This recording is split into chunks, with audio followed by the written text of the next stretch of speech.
Te quiero invitar hoy a que hagamos un vistazo por algunas esculturas de la historia de la humanidad. No hay ningún criterio histórico, no soy historiador del arte ni nada parecido, solo soy escultor, he escogido algunas esculturas que por algún motivo me fascinan y quiero mostrarte cómo cambia la visión del volumen de un escultor a otro. Vamos a empezar con una de las esculturas arcaicas más famosas del mundo, el busto de Nefertiti. Todo el mundo lo conoce, es una imagen icónica, es un busto precioso y es extrañamente naturalista para la época, pero en realidad no es tan naturalista como parece. Si nos fijamos, todo está muy geometrizado, muy simplificado. Fijémonos, por ejemplo, en los volúmenes del ojo y veremos que es muy estilizado, exactamente muy geometrizado. Los volúmenes están simplificados al máximo, no buscando la complejidad de la representación exacta de la realidad, sino explicando lo que tenían allí con elementos muy sencillos. Muy sencillos, pero muy profundos, ¿eh? Los volúmenes son muy simples, son muy grandes. Aquí tenemos la suerte de tener una visión desde abajo, en que podemos ver las inclinaciones de todo, y vemos que en realidad no hay grandes... no se pierden detalles. Fijaos que no hacen ni la aureola de la nariz, ¿no? En la comisura es muy sutil, el volumen de aquí se unifica muy bien con todo lo demás. Es verdad que hay una separación entre lo que sería el pómulo y este volumen de alrededor del labio, pero está muy unificado con todo lo demás. He de decir que a mí esta escultura me gusta, pero aún me gusta más algunas de sus versiones de la época. Estos son versiones de la época, y por ejemplo esta a mí me parece fascinante. Esta me parece incluso mejor que esta. ¿En qué lo noto? Esta es, para empezar, es una versión que no está acabada, está medio a hacer, ¿eh? Fijaos que no están terminados los ojos, por eso los volúmenes se ven aún más unificados que aquí. Fijaos, por ejemplo, en la línea de la barbilla. Fijaos que siempre vamos a buscar contornos. Nosotros somos escultores. Fijaos como aquí esto es recto y recto. Y en cambio aquí lo soluciona con una línea que va de lado a lado. Con muchísima... Para mi gusto es mucho más fuerte esta línea que esta de aquí. Esta tiene un punto más plano en los volúmenes y esta es bastante más redonda, bastante más inflada. Me gusta más. Fijaos, por ejemplo, también en los labios, como estos parecen más pequeños, más planos de alguna manera, y estos en cambio están a punto de explotar. Quizás sea muy sutil la diferencia, pero bueno, está ahí. Pasemos a otra escultura. Vamos de Nefertiti a una de sus hijas. Esta es seguramente una de las hijas de Nefertiti. A mí esta escultura me parece fascinante. Cuando Jassans, mi maestro, siempre hablaba de la simplicidad de un huevo de gallina, pero con forma de mujer, y esa era una de sus definiciones de la escultura, yo pensaba muchas veces en esta escultura. No me refiero tanto a la forma obvia de huevo del cráneo, esa es la parte que menos me interesa de la escultura en realidad. Es bonito y tal, pero no estoy hablando de esto, estoy hablando de cómo los volúmenes están simplificados al máximo y son potentísimos. Fijaos que casi todo esto forma parte de un simple huevo con añadidos. No hay... fijaos cómo la transición entre este volumen, que es muy grande, con este es muy natural, y como todo esto parece una misma cosa, enlaza perfectamente con la barbilla, ¿no? Fijaos en esta línea de 3/4 lo grande que es, ¿no? Lo poco quebrada que está, lo simplificado que es y lo difícil que es conseguir este tipo de cosas. Parece un huevo, tiene la simplicidad de un huevo, pero la complejidad de una cara. Y eso lo vemos en que no es un huevo con boca, porque vemos aquí una sutileza de volumen debajo del labio, y aquí vemos esta pequeña línea. Por tanto, vemos que los volúmenes están ahí, pero tan simplificados, tan al mínimo de detalle, pero al máximo de potencia, que me parece fascinante. Esto es de las cosas que me parecen más difícil de hacer en escultura. Sé que hay gente que busca precisamente lo contrario, lo sé, pero a mí lo que me gusta es esto, precisamente. Fijaos que ya hay diferencias, fijándonos simplemente en los detalles de la boca, podemos ver que aquí hay mucho más transición, una transición más brusca incluso que aquí. Esto está todo mucho más unificado. No quiero decir que una sea mejor que otra, simplemente quiero ir comentando estas pequeñas diferencias. Vamos a otra. Vámonos a las esculturas Ife de Nigeria. Son preciosas. A mí estas me abrieron los ojos, me parecieron maravillosas. No he encontrado diferentes puntos de vista de la misma escultura, así que os he puesto 3 esculturas diferentes. Espero que el autor no se moleste. En esta tenemos, lo primero que nos llama la atención son estas líneas, ¿no? Permitidme que las obvie de momento, no es lo que más me interesa, aunque me fascina. Pero estas líneas sí que nos ayudan a ver mejor el volumen. Esta cosa también tan simplificada como de huevo que tenía la escultura anterior sigue estando presente aquí. Fijaos que hay naturalismo en el sentido de que marca los volúmenes, ¿no? Este volumen del pómulo con la hendidura del ojo, el puente de la nariz está aquí, ¿no? Todo está aquí, pero llevado siempre al máximo de simplificación y geometrización, respetando al máximo el natural. Es decir, yo estoy convencido de que este perfil es el perfil de la persona que había allí, pero como os dije también en otro vídeo, las cosas se pueden interpretar de muchísimas maneras.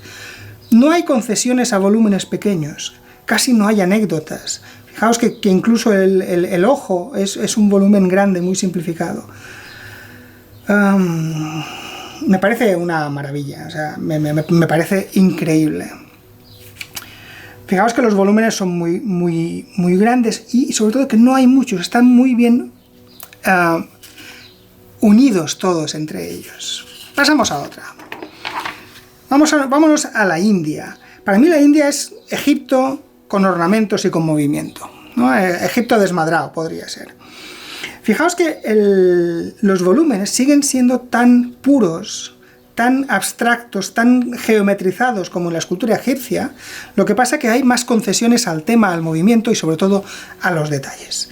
Claro, todo esto lo hacían los egipcios más con la pintura y en la India lo hacían también con la escultura, pero aún así fijaos como todos los volúmenes, todos los contornos son muy precisos, muy geométricos, ¿no? Y todo esto de aquí está cubriendo perfectamente la geometría de esa misma forma. No la tapa, no la oculta, sino que casi la ensalza. Este collar de aquí está ayudando a que entendamos muy bien todo este volumen de aquí. Lo mismo con estas líneas. Son líneas que casi nos ayudan a dibujar el volumen, la potencia del volumen que tiene debajo. De una manera un poquito más confusa que las líneas de la escultura Ife, ¿no? Pero este tipo de detalles nos ayudan a ver lo que hay debajo, ¿no? Y lo que quería mostraros es esto, que no tiene por qué ser hierático para tener un volumen contundente, un volumen geométrico, ¿no? Aquí tenemos un caso. Vamos a otra. Avanzamos ya bastante más en la historia y nos adentramos en el arte después del Renacimiento. Y aquí ya vemos cambios. Para empezar, vemos que esta escultura de David de Miguel Ángel tiene muchísimos más volúmenes que las anteriores. Es decir, es todo mucho más complejo, ¿no? Esto en Egipto se habría simplificado al máximo con 1 o 2 volúmenes, y aquí fijaos que está todo, ¿no? Lo mismo en la boca, en la frente especialmente. Mirad todos los detalles que se han creado aquí. Cada uno de estos es un volumen sobre otro volumen. A ver, la escultura es maravillosa, ¿no? Es preciosa, pero ya está entrando en otro lenguaje, ya está contando otras cosas. Y una cosa que quiero que veamos hoy es cómo, a medida que vamos abandonando los grandes volúmenes simplificados, a medida que vamos alejándonos de esta cosa tan purista, podríamos hablar del huevo, ¿no? como base de la escultura, por mucha complejidad que le añadamos, va a perder expresividad. Y de alguna manera esa expresividad se la vamos a compensar dándole más teatralidad a la pieza, ¿no? Si el arte arcaico puede ser un arte casi sin movimiento central simétrico, es porque se sostiene en la fuerza, en el poder de la representación del volumen que está usando. A medida que esto lo vamos diluyendo, vamos a ir necesitando más poses enrevesadas, más caras expresivas que transmitan una emoción concreta, ¿no? Este tipo de cosas. A ver, no estoy diciendo que el volumen de Miguel Ángel sea malo, todo lo contrario, el volumen de Miguel Ángel es extraordinario. Y una de las cosas que podemos mirar es que todas las líneas de contorno son precisas, están perfectamente definidas. Podríamos mirar como aquí hay un volumen, pero Por ejemplo, si esto un egipcio lo habría solucionado con un arco de circunferencia, aquí vemos que Miguel Ángel aplana este trozo para dar paso a la ceja, lo vemos aquí, ¿no? Para ir creando este tono de claro oscuro, para ir dibujando mejor toda la pieza. Claro, hay más detalles, pero se pierde esa simplicidad.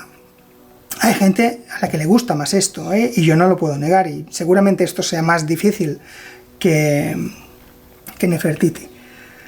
Pero para mí hay algo aquí que se ha perdido, que es como cuando en una película alardean de demasiados recursos para no centrarse en ninguno, ¿no?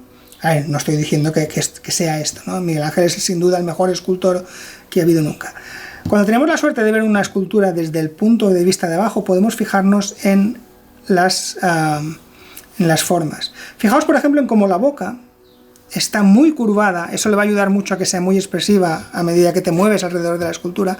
Pero fijaos cómo no se integra esta boca en todo el resto de la escultura, como sí que pasaba, por ejemplo, con Nefertiti. Es casi como un añadido.